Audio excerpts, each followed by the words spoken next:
नमस्कार। Surprise online coaching में आपका स्वागत है। जैसा कि हमने पिछले अध्याय में वैद्युत द्विध्रुव के द्वारा विभिन्न पोजीशन पर हमने वैद्युत क्षेत्र की तीव्रता का अध्ययन किया था। एक पिछला टॉपिक रह गया था जिसे आज हम डिस्कस करते हैं। देन आफ्टर एक और टॉपिक बचा हुआ है जिसको ख़त्म करने के बाद हम न्यूमेरिकल्स पे आ जाएंगे। तो आज का हमारा विषय है एक समान रूप से आवेशित वलय के कारण वैद्युत क्षेत्र की तीव्रता का आकलन करना। जैसा कि यह पॉइंट की स्थिति जो होगी और रिंग के अक्ष पर स्थित होगी। मानते हैं कि रिंग का सेंटर यहाँ पे ओ दिया गया है और इसी से x दूरी पर एक बिंदु P है। इसी से एक x दूरी पर एक बिंदु P है जो इसके एक्सिस पर उपस्थित है। तो हम इस होल ऑफ द रिंग के द्वारा जो कि यूनिफॉर्मली चार्ज्ड है, अगर हम dq मानते प्रति एकांक लंबाई में, प्रति एकांक लंबाई इसका क्या हो जाएगा 2 पाई r। पूरे रिंग की परिधि की अगर बात करें, पूरे रिंग की अगर हम परिधि की बात करें तो चार्ज डेंसिटी जो लैम्डा होगी अपनी, वो अगर टोटल चार्ज क्यू हमने डिस्ट्रीब्यूट किया है on the 2 pi r, this will the total charge distribution और द लीनियर चार्ज डेंसिटी जिसे हम कह सकते हैं। ठीक है, तो एक dq के द्वारा, क्योंकि अभी तक हमने जितने भी चार्जेस देखे हैं जिनके द्वारा हमने फील्ड इंटेंसिटी निकाली है, वो सभी के सभी एक बिंदु आवेश होते हैं। तो हम इस रिंग को भी एक बिंदु आवेश में कन्वर्ट करेंगे, अर्थात हम एक dq चार्ज लेंगे। देन आफ्टर हम इस dq चार्ज को इंटीग्रेट करके होल ऑफ द रिंग के चार्ज के माध्यम से इस बिंदु पर हम वैद्युत क्षेत्र की तीव्रता आसानी से निकाल सकते हैं। तो अपना जो पुराना फंडा है, अर्थात बिंदु आवेश के द्वारा किसी भी बिंदु पर हम इलेक्ट्रिक फील्ड इंटेंसिटी निकालना जानते हैं। तो यहाँ पर हम उसे उस रिंग को भी एक छोटे छोटे टुकड़ों में, छोटे dq टुकड़ों में ऐसे अनंत टुकड़े बनाकर हम इसे इंटीग्रेट कर देंगे। तो इस ring, hole of the ring के द्वारा इस पॉइंट पर क्या हम पा जाएंगे, इलेक्ट्रिक फील्ड की इंटेंसिटी हम पा जाएंगे।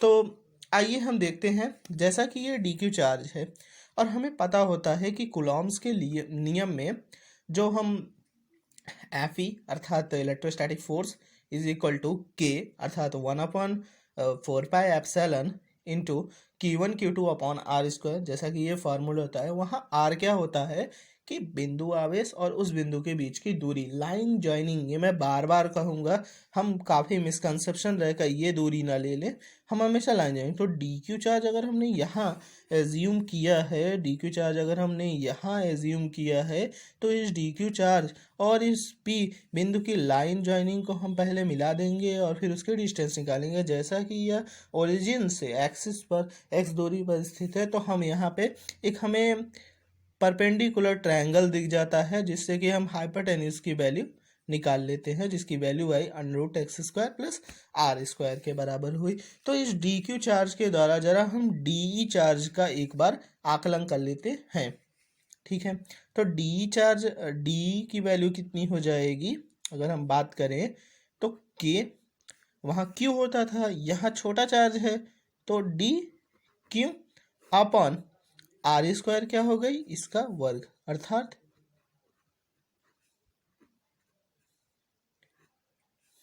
ठीक है, अगर 1/2 है और होल ऑफ द स्क्वायर करें तो this will becomes what, k dq upon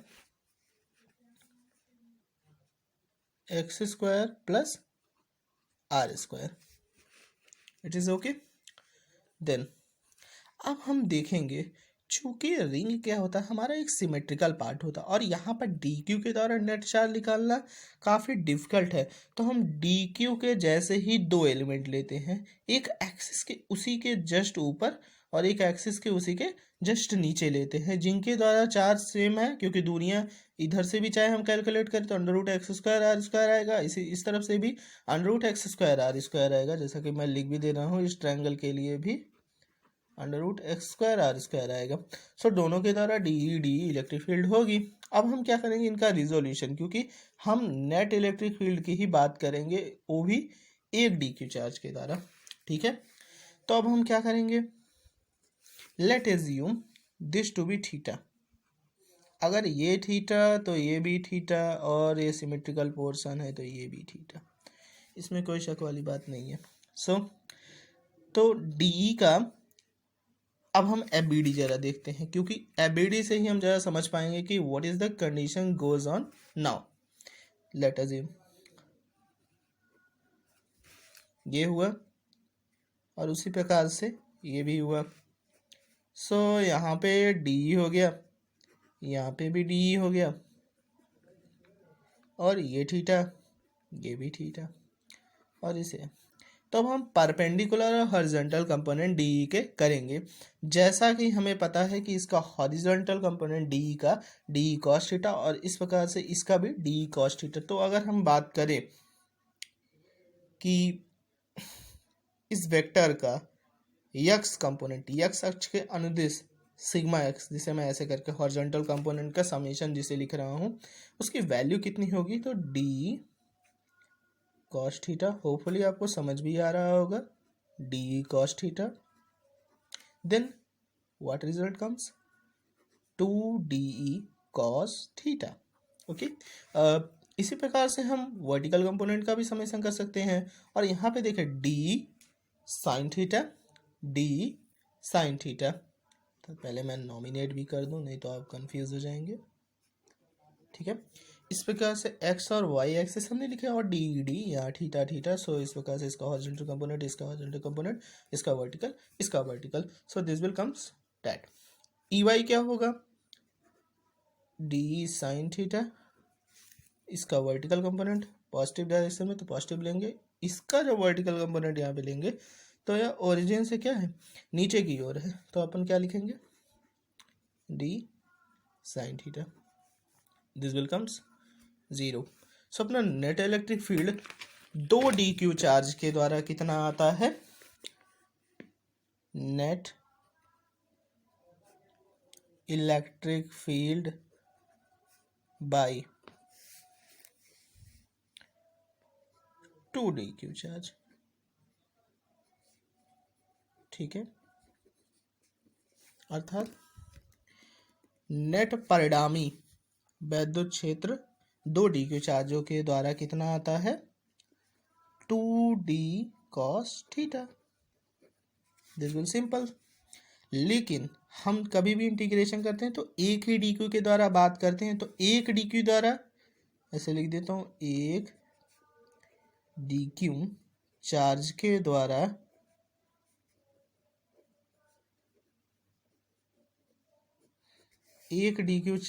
द्वारा इलेक्ट्रिक फील्ड कितनी होगी, electric field will becomes D cos theta. Okay, और अब फिर अगर हम इसी को इंटीग्रेट कर देते हैं तो होल ऑफ द सिस्टम के लिए हमें क्या मिल जाएगा, नेट इलेक्ट्रिक फील्ड मिल जाएगी। ओके, ठीक है, तो अब हमें क्या करना है, इसी का इंटीग्रेशन करना है। अच्छा, डी और कॉस थीटा दोनों के वैल्यू हमने जरा प्रीवियस हम डिस्कस करते हैं। आइए हम पहले प्रीवियस पेज पे आते हैं। तो इस प्रकार से हम देखें, डी के वैल्यू हमने इनिशियली कैलकुलेट की थी, और यहाँ से इस फिगर से हम कॉस थीटा भी कैलकुलेट यहाँ पे करते हैं। ये मैं बॉक्स बना देता हूँ, सिंपल मैथमेटिक्स है। अच्छा, कॉस थीटा ये क्या हो गई आपकी, परपेंडिकुलर हो गई, ये बेस हो गई, ये हाइपोटेन्यूज हो गई। सो इस फिगर के माध्यम से अगर हम बात करें कॉस थीटा की, तो this will x and this will your hypotenuse. तो बेस अपॉन हाइपोटेन्यूज हमारी क्या होती है, कॉस थीटा होती है। तो यहाँ के लिए sorry x square plus r square. Okay, अब हम इन दोनों की वैल्यू अर्थात डी की समीकरण 1 मान लें और समीकरण 2 मान लें। तो डी और डी क्यू की वैल्यू किस में पुट करेंगे, गिवन इक्वेशन अर्थात यहाँ पर। ओके, तो अपने डी की वैल्यू जैसा कि आया है के डी क्यू अपॉन में एक्स स्क्वायर आर स्क्वायर। अब हम कॉस थीटा की वैल्यू लिखें तो एक्स अपॉन इन under root x square plus r square. Okay, तो यहाँ पे जो वेरिएबल हमें एक ही बंदा दिख रहा है वो है हमारा डी क्यू। ठीक है, तो बाकी सारे चीज़ कांस्टेंट के तौर पे दिख रहे हैं जिन्हें हम बिना किसी समस्या के बाहर ले सकते हैं। इन दोनों की पावर्स ऐड हो जाएगी जिसके परिणाम स्वरूप हम ये देखेंगे। तो इंटीग्रेशन ऑफ डी क्यू पाएंगे यहाँ से हम, और फिर हम इसे और भी बढ़ा सकते हैं। तो के एक्स और डी क्यू का upon x square r square की पावर 3/2 इंटू डी क्यू का इंटीग्रेशन क्या हो जाएगा, सिंपली क्यों हो जाएगा।